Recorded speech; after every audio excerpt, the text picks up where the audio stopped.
নমস্কার, we learn investing YouTube চ্যানেলে আপনাদের সবাইকে স্বাগত। আজ ৩রা সেপ্টেম্বর ২০২৫ বুধবার। আজকের ভারতীয় শেয়ার বাজারে বেশ কিছু ইন্টারেস্টিং জিনিস ঘটল। একদিকে গ্লোবাল মার্কেটে একটা চাপের মতো ভাব ছিল, কিন্তু আমাদের ডোমেস্টিক মার্কেটে বিশেষ করে সেন্সেক্স আর নিফটি বেশ ভালো রকম ওপরে উঠে বন্ধ হয়েছে। হ্যাঁ, নিফটি তো ২৪,৭০০ গণ্ডিটাও পেরিয়ে গেল। সেটাই, কিন্তু এই যে বাড়ল, এর পেছনে আসল কারণটা কি? কোন সেক্টরগুলো আজ ভালো করল, আর আগামীকালের জন্য আমাদের কি ভাবা উচিত? এই সব খুঁটিনাটি নিয়েই আজ আমরা আলোচনা করব এখানে উই লার্ন ইনভেস্টিংয়ে। একদম, আজকের মার্কেট অ্যাকশনটা সত্যি দেখার মতো ছিল, বিশেষ করে যখন গ্লোবাল সিগন্যালগুলো খুব একটা সাপোর্টিভ ছিল না। শুরু করা যাক তাহলে ওই হেডলাইন ইন্ডেক্সগুলো দিয়ে। বিএসসি সেন্সেক্স ধরুন প্রায় ৪১০ পয়েন্ট, 0.51% বেড়ে 80,567.71-এ ক্লোজ হয়েছে। আচ্ছা, আর এনএসসি নিফটি 50 সেটাও প্রায় ১৩৫ পয়েন্টের বেশি, 0.55% উঠে ২৪,৭১৫.০৫-এ বন্ধ হলো। এই যে নিফটি ২৪,৭০০-র সাইকোলজিক্যাল লেভেলটা পার করলো, এটা কিন্তু বাজারের সেন্টিমেন্টের জন্য বেশ পজিটিভ, বুঝলেন? ঠিকই বলেছেন। দিনের মধ্যে কিন্তু বেশ ওঠানামাও দেখলাম। সেন্সেক্সের ইন্ট্রাডে রেঞ্জটাই তো প্রায় ৬৬৬ পয়েন্টের ছিল। হ্যাঁ, ছিল তো।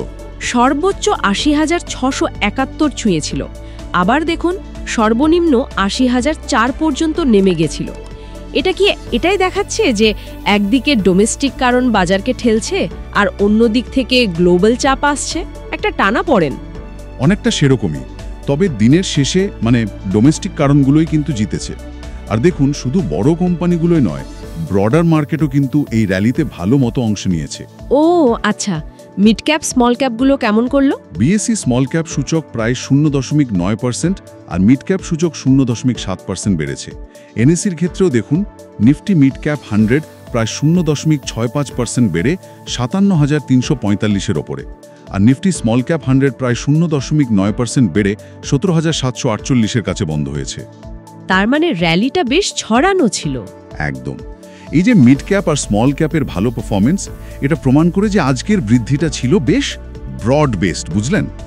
শুধু হাতে গোনা কয়েকটা স্টকের উপর ভর করে নয়, এটা ডোমেস্টিক অর্থনীতির প্রতি বিনিয়োগকারীদের একটা আস্থার প্রতিফলন বলা যেতে পারে। তাহলে এই ডোমেস্টিক কারণগুলোর মধ্যে সবচেয়ে পাওয়ারফুল কোনটা ছিল? নিঃসন্দেহে আজ থেকে শুরু হওয়া ওই ৫৬তম জিএসটি কাউন্সিলের মিটিং ঘিরে যে একটা প্রত্যাশা তৈরি হয়েছে, সেটাই কি মেন ড্রাইভার? নিঃসন্দেহে আজকের বাজারের মূল ফোকাস কিন্তু ওটাই ছিল। ইনভেস্টররা আশা করছেন যে এই দুদিনের মিটিং থেকে একটা বড়সড় জিএসটি সংস্কারের ঘোষণা আসতে পারে। কি ধরনের সংস্কারের কথা ভাবা হচ্ছে? সবচেয়ে বড় প্রত্যাশা হলো জিএসটি রেট স্ট্রাকচারটা সিম্পলিফাই করা নিয়ে, রেট র্যাশনালাইজেশন। এখন যে 4টে টায়ার আছে না, 5%, 12%, 18%, 28%, হ্যাঁ, সেটাকে কমিয়ে 2টো টায়ারের আনার একটা জল্পনা চলছে বাজারে। সম্ভবত 5% আর 18%। তার কি 12% স্ল্যাবটা 5%-এর সাথে মিশে যেতে পারে? আর 28% স্ল্যাব, যেখানে অটো, সিমেন্ট, কনজিউমার ইলেকট্রনিক্সের মতো হেভিওয়েট সেক্টরগুলো আছে, সেটা কমে 18% হতে পারে। অবশ্যই ওই সিন গুডস বাদে। হ্যাঁ, মূলত এইরকমই একটা এক্সপেকটেশন কাজ করছে। আর শোনা যাচ্ছে এই সিন গুডস, যেমন ধরুন তামাক বা লাক্সারি গাড়ি, এগুলোর জন্য একটা নতুন 40% হার আসতে পারে। ওহ আচ্ছা। এই যে একটা প্রবল প্রত্যাশা, তারই জেরে আজ আমরা কনজাম্পশন লিঙ্কড সেক্টরস, যেমন ধরুন অটো, কনজিউমার ডিউরেবলস, সিমেন্ট, এমনকি কিছু এফএমসিজি স্টকেও বেশ ভালো রকম কেনাকাটা দেখলাম। মার্কেট যেন আগে থেকেই ধরে নিয়েছে যে একটা বড় কনজাম্পশন স্টিমুলাস আসছে। কিন্তু এখানে একটা রিস্কও তো আছে, তাই না? ওই যে বলে, by the rumour sell the news. যদি প্রত্যাশা পূরণ না হয়, অথবা যতটা আশা করা হচ্ছে ততটা বড় ঘোষণা যদি না আসে, তাহলে তো বাজারে একটা ধাক্কা লাগতে পারে। একদম ঠিক পয়েন্ট। একটা এসিমেট্রিক রিস্ক প্রোফাইল তৈরি হয়েছে। কি বলুন তো? মার্কেট অলরেডি একটা বেস্ট কেস সিনারিওকে অনেকটাই প্রাইস ইন করে ফেলেছে। এর ফলে ঘোষণা যদি প্রত্যাশা মতোই হয়, তাহলেও হয়তো আর খুব বেশি উপরে যাবে না, বরং প্রফিট বুকিং শুরু হতে পারে। আচ্ছা, কিন্তু যদি প্রত্যাশা পূরণ না হয় বা ধরুন সিদ্ধান্ত নিতে দেরি হয়, তাহলে কিন্তু একটা বেশ শার্প রিয়াকশন আসতে পারে, বিশেষ করে যে সেক্টরগুলো এই আশাতেই আজ বেড়েছে সেগুলোতে। রিস্ক অফ ডিসঅ্যাপয়েন্টমেন্ট কিন্তু এখন একটা বড় ফ্যাক্টর। আরেকটা খুব ইন্টারেস্টিং দিক হলো গ্লোবাল আর লোকাল মার্কেটের মধ্যেকার এই ডাইভারজেন্স বা ফারাকটা। যেখানে ডোমেস্টিক কারণ বাজারকে টানছে, সেখানে গ্লোবাল মার্কেটে কিন্তু কিছু মিশ্র বা নেগেটিভ খবরও আছে। হ্যাঁ, এই ডাইভারজেন্স আজকের বাজারের একটা ফিচার ছিল বলতে পারেন। ডোমেস্টিক দিকে তো জিএসটির আশা ছিলই, তার সাথে যোগ হয়েছে বেশ কিছু শক্তিশালী ম্যাক্রো ডেটা। যেমন ধরুন অগস্ট মাসের HSBC ইন্ডিয়া সার্ভিসেস PMI, এটা তো সার্ভিস সেক্টরের অ্যাক্টিভিটির একটা বড় ইন্ডিকেটর। সেটা বেড়ে হয়েছে 62.9, যা জুন 2010-এর পর সর্বোচ্চ। বাহ। আর HSBC India composite PMI output index, যেটা ম্যানুফ্যাকচারিং আর সার্ভিসেস দুটো মিলিয়ে, সেটা অগস্টে 63.2-তে পৌঁছেছে, গত 17 বছরের মধ্যে হাইয়েস্ট। এই ডেটাগুলো ভারতের অর্থনীতির যে একটা ভেতরের শক্তি বা রেজিলিয়েন্স আছে সেটা দেখাচ্ছে। ঠিক, কিন্তু গ্লোবাল ফ্রন্টে বিশেষ করে আইটি সেক্টরের জন্য খবরটা তত ভালো ছিল না, তাই না? আমেরিকার ম্যানুফ্যাকচারিং সেক্টর অগস্টে টানা 6 মাসের মতো সংকুচিত হয়েছে, মানে কন্ট্রাকশন। হ্যাঁ, যেহেতু ভারতীয় আইটি কোম্পানিগুলোর ব্যবসার একটা বড় অংশ আমেরিকার ক্লায়েন্টদের উপর নির্ভর করে, তাই তাদের আইটি স্পেন্ডিং নিয়ে একটা উদ্বেগ তৈরি হয়েছে, যার সরাসরি প্রভাব আমরা নিফটি আইটি ইন্ডেক্সে দেখলাম। আজ প্রায় 0.74% পড়েছে। ঠিক, কিন্তু মজার ব্যাপার দেখুন, মেটাল সেক্টরের জন্য আবার গ্লোবাল খবরটা পজিটিভ ছিল। তাই নাকি? কিভাবে? চীন তাদের স্টিল প্রোডাকশন কমাতে পারে এই খবরটা, আর তার সাথে দুর্বল US ডলার, এই দুটো কারণ মেটাল স্টকগুলোর জন্য বেশ হেল্পফুল হয়েছে। নিফটি মেটাল ইন্ডেক্স আজ 3.1%-এর বেশি বেড়েছে। তাহলে এই পরিস্থিতিটাকে কি আমরা কন্ডিশনাল ডিকাপলিং বলতে পারি? মানে ভারতীয় বাজার ডোমেস্টিক কারণের জোরে গ্লোবাল নেগেটিভ খবরকে কিছুটা ইগনোর করছে, যেমন আইটির ক্ষেত্রে, কিন্তু যেখানে গ্লোবাল খবর পজিটিভ, যেমন মেটালসের ক্ষেত্রে, সেখানে তার ফায়দা তুলছে। হ্যাঁ, বলা যেতে পারে, কিন্তু প্রশ্ন হলো এই ডিকাপলিং বা বিচ্ছিন্নতাটা কতটা টিকবে? সেটাই তো কথা। এটা একটা $1 মিলিয়ন প্রশ্ন। এই ডিকাপলিংয়ের স্থায়িত্ব এখন অনেকাংশেই নির্ভর করছে ওই জিএসটি কাউন্সিলের মিটিংয়ের রেজাল্টের উপর।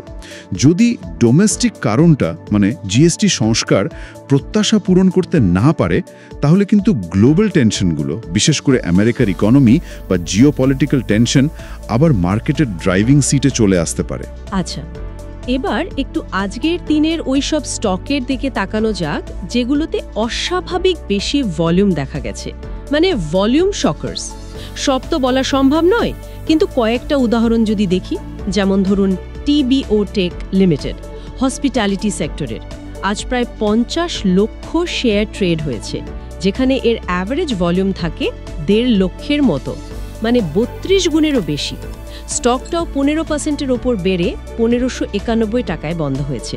এর পেছনে কি থাকতে পারে? এত বিপুল ভলিউম বৃদ্ধি অবশ্যই সিগনিফিক্যান্ট। TBO টেক যেহেতু অনলাইন ট্রাভেল ডিস্ট্রিবিউশন প্ল্যাটফর্ম, হয়তো ট্রাভেল আর ট্যুরিজম ইন্ডাস্ট্রি যে জোরালো কামব্যাক হচ্ছে, সেই নিয়ে বাজারের আস্থা বাড়ছে। অথবা এটাও হতে পারে যে জিএসটি সংস্কারের ফলে পরোক্ষভাবে এই সেক্টরও লাভবান হবে, এরকম একটা আশা কাজ করছে। হতে পারে। এরপর আছে NMDC স্টিল লিমিটেড, যেখানে আজ প্রায় 6.5 কোটি শেয়ার ট্রেড হয়েছে, অ্যাভারেজ ভলিউমে 16 গুণেরও বেশি। স্টকটাও প্রায় 10% বেড়েছে। এটা তো স্পষ্টতই মেটাল সেক্টরের প্রতি আজকের বাজারের যে ঝুঁক, তারই প্রতিফলন। আর network technologies India limited, consumer durable সেক্টরে, সেখানেও ভলিউম ছিল অ্যাভারেজের প্রায় 15.6 গুণ বেশি। স্টকটা 11.5% বেড়েছে।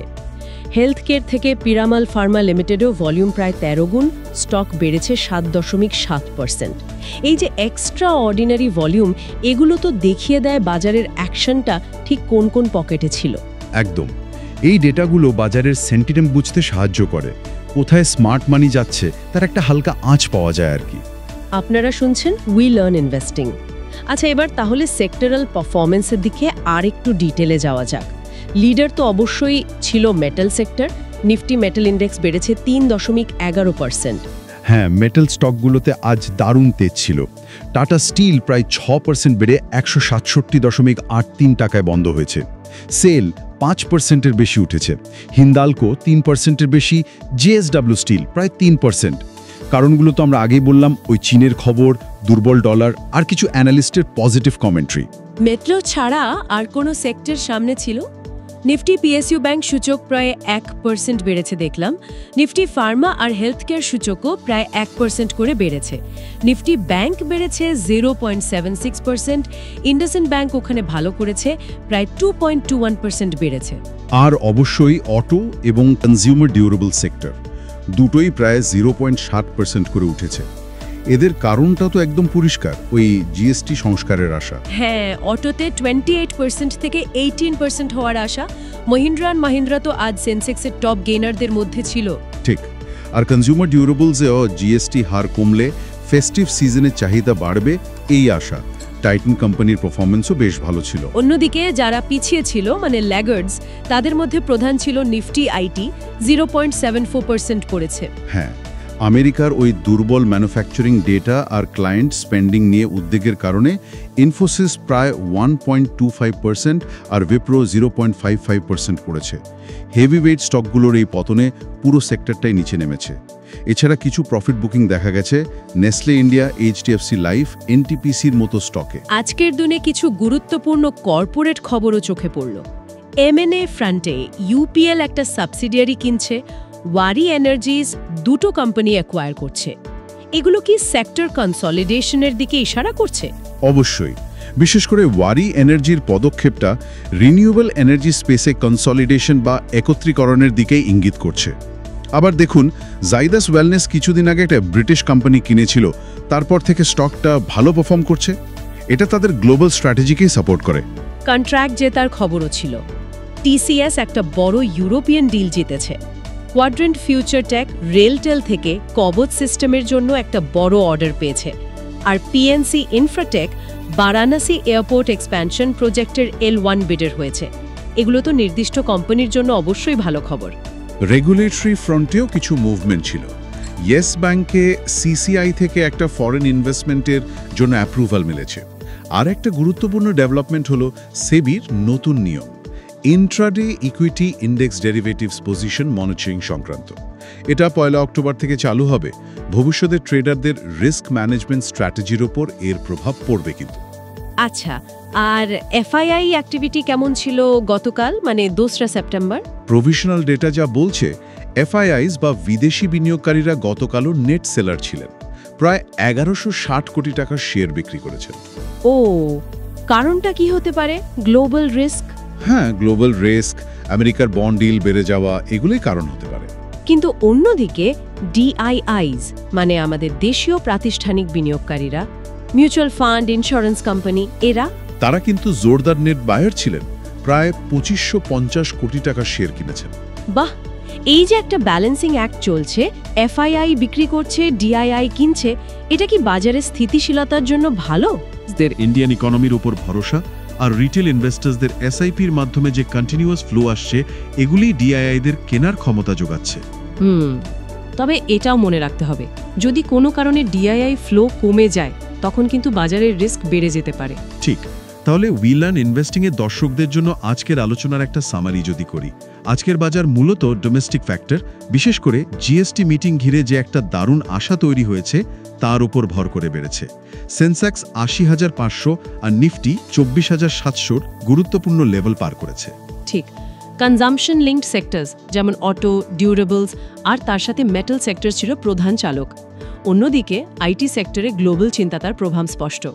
মিড ক্যাপ আর স্মল ক্যাপের ভালো পারফরমেন্স বাজারের ব্রেথ বা গভীরতা দেখাচ্ছে, যেটা একটা হেলদি সাইন। কিছু স্টকে অস্বাভাবিক ভলিউম অ্যাক্টিভিটি দেখা গেছে, যা নির্দিষ্ট ক্ষেত্রে বিনিয়োগকারীদের আগ্রহ নির্দেশ করছে। এফআইআই বিক্রি করলেও ডিআইআই এর শক্তিশালী কেনাকাটা বাজারকে ধরে রেখেছে এবং এক ধরনের কন্ডিশনাল ডিকাপলিং পরিস্থিতি তৈরি হয়েছে। আর এই ডিকাপলিং এর ভবিষ্যৎ নির্ভর করছে মূলত জিএসটি কাউন্সিলের মিটিংয়ের ফলাফলের ওপর। তাহলে সবচেয়ে জরুরি প্রশ্ন, আগামী দিনের জন্য কৌশল কি হওয়া উচিত, বিশেষ করে যখন জিএসটি মিটিংয়ের আউটকাম এখনো আসেনি? দেখুন, এই মুহূর্তে রিস্ক অ্যাসেসমেন্ট আর সিনারিও প্ল্যানিং করাটা খুব জরুরি। জিএসটি আউটকামটাই হলো আসল। আমরা মোটামুটি 3টে সিনারিও ভাবতে পারি। বলুন তো। 1, বেস কেস, ধরা যাক 60% সম্ভাবনা, মানে মাঝারি মাপের ঘোষণা হলো, হয়তো প্রত্যাশার কাছাকাছি কিন্তু ধাপে ধাপে ইমপ্লিমেন্ট হবে বা কিছু রদবদল থাকবে। সেক্ষেত্রে যে সেক্টরগুলো র্যালি করেছে সেগুলোতে কিছুটা প্রফিট বুকিং হতে পারে, কিন্তু মার্কেট হয়তো কনসলিডেট করবে, নিফটি 24,500 ওপরে থাকার চেষ্টা করবে। আচ্ছা। 2, বুল কেস 20% সম্ভাবনা, মানে প্রত্যাশার চেয়েও ভালো বড়সড় ঘোষণা। ধরুন এখনই 2 রেট স্ট্রাকচারে চলে যাওয়ার সিদ্ধান্ত। এটা হলে বাজারে একটা ব্রড বেসড র্যালি দেখা যেতে পারে, নিফটি হয়তো 25,000-এর দিকেও দৌড়াতে পারে। এফআইএসরাও তখন শর্ট কভারিং করতে বাধ্য হতে পারে। আর 3 নম্বর? 3, বিয়ার কেস 20% সম্ভাবনা, মানে নিরাশা বা সিদ্ধান্ত নিতে দেরি হলো। যদি কোনো বড় ঘোষণা না আসে বা পিছিয়ে যায়, তাহলে একটা শার্প সেল অফ হতে পারে, বিশেষ করে কনজাম্পশন সেক্টরে। নিফটি হয়তো 24,200 জোনে সাপোর্ট খুঁজতে পারে। বেশ কঠিন পরিস্থিতি। আর টেকনিক্যাল লেভেলগুলোর দিকে যদি তাকাই, আগামী কয়েকটা সেশনের জন্য কোন লেভেলগুলো ভাইটাল? নিফটি 50-র জন্য দেখুন ইমিডিয়েট রেজিস্ট্যান্স বা বাধা রয়েছে 24,800, 24,850 জোনে। এটা 50-ডে ইএমআর কাছাকাছি। এর উপরে গেলে আপট্রেন্ড আরও স্ট্রং হবে। অন্যদিকে সাপোর্ট রয়েছে 24,500-তে। আর তার নিচে খুব ইম্পর্ট্যান্ট সাপোর্ট জোন হল 24,267 থেকে 24,400, যেটা 200-ডে ইএমআর কাছে। আর ব্যাংক নিফটি? ব্যাংক নিফটির জন্য রেজিস্ট্যান্স হল 54,000, 54,300 জোন, আর সাপোর্ট 52,900 থেকে 53,570 রেঞ্জে 200-ডে ইএমএ। তাহলে উই লার্ন ইনভেস্টিং এর দর্শকদের জন্য ফাইনালি আগামীকালের ট্রেডিং সেশনের জন্য আপনার অ্যাডভাইস কি থাকবে? প্রথমত, জিএসটি সংক্রান্ত খবরের উপর কড়া নজর রাখুন। নিউজের উপর বেস করে কুইক ডিসিশন নেবার জন্য তৈরি থাকতে হবে। এই মুহূর্তে বড় পজিশন নিয়ে বসে থাকাটা কিন্তু বেশ রিস্কি, ইভেন্ট রিস্ক আছে। ঠিক। দ্বিতীয়ত, যে সেক্টরগুলো অলরেডি অনেকটা বেড়ে গেছে, মানে অটো, কনজিউমার ডিউরেবলস, সিমেন্ট, সেগুলোতে নতুন করে এন্ট্রি নেওয়ার আগে বা চেস করার আগে খুব সাবধান, প্রফিট বুকিং আসতে পারে। তৃতীয়ত, সেক্টরাল রোটেশনের দিকে নজর রাখতে হবে। জিএসটি ফলাফলের পর বাজারের ফোকাস অন্য সেক্টরে শিফট হতে পারে। ধরুন রেজাল্ট পজিটিভ হলে হয়তো ক্যাপিটাল গুডস বা ইনফ্রাতে মুভমেন্ট আসবে, নেগেটিভ হলে ডিফেন্সিভস বা দুর্বল আইটি সেক্টরের দিকে নজর যেতে পারে। আচ্ছা। চতুর্থত, গ্লোবাল কিউজগুলোকেও ইগনোর করা যাবে না। আমেরিকার বন্ড ইল্ড, আসন্ন জবস ডেটা, এগুলো দেখতে হবে। ডোমেস্টিক কারণ যদি হতাশ করে, গ্লোবাল কারণ আবার সামনে চলে আসবে। আর সবচেয়ে ইম্পর্ট্যান্ট হলো রিস্ক ম্যানেজমেন্ট। নিজের রিস্ক নেওয়ার ক্ষমতা বুঝে পজিশন সাইজ ঠিক করা আর স্টপ লস ব্যবহার করাটা মাস্ট। খুবই মূল্যবান পরামর্শ। বাজারের এই পরিস্থিতিতে অতিরিক্ত আত্মবিশ্বাসী না হয়ে একটু সতর্ক থাকাই মনে হয় ভালো। আজকের মতো আলোচনা এখানে শেষ করছি। আশা করি উই লার্ন ইনভেস্টিং এর এই বিশ্লেষণ আপনাদের সিদ্ধান্ত নিতে সাহায্য করবে। হ্যাঁ, জিএসটি সংস্কারের আশা বাজারকে কিছুটা উপরে নিয়ে গেলেও এই আশার ভিত কতটা শক্ত তা আগামী 2-1 দিনে পরিষ্কার হয়ে যাবে। একদম। আর দীর্ঘমেয়াদী বিনিয়োগকারীরা কি শুধু এই ধরনের শর্ট টার্ম ইভেন্টের ওপর ভরসা করবেন, নাকি ভারতের লং টার্ম গ্রোথ স্টোরির ওপর আস্থা রাখবেন? এটাও একটা বড় প্রশ্ন। কিন্তু বাজারের সব গুরুত্বপূর্ণ আপডেটস আর এই রকম বিস্তারিত বিশ্লেষণের জন্য চোখ রাখুন উই লার্ন ইনভেস্টিং ইউটিউব চ্যানেলে। ধন্যবাদ।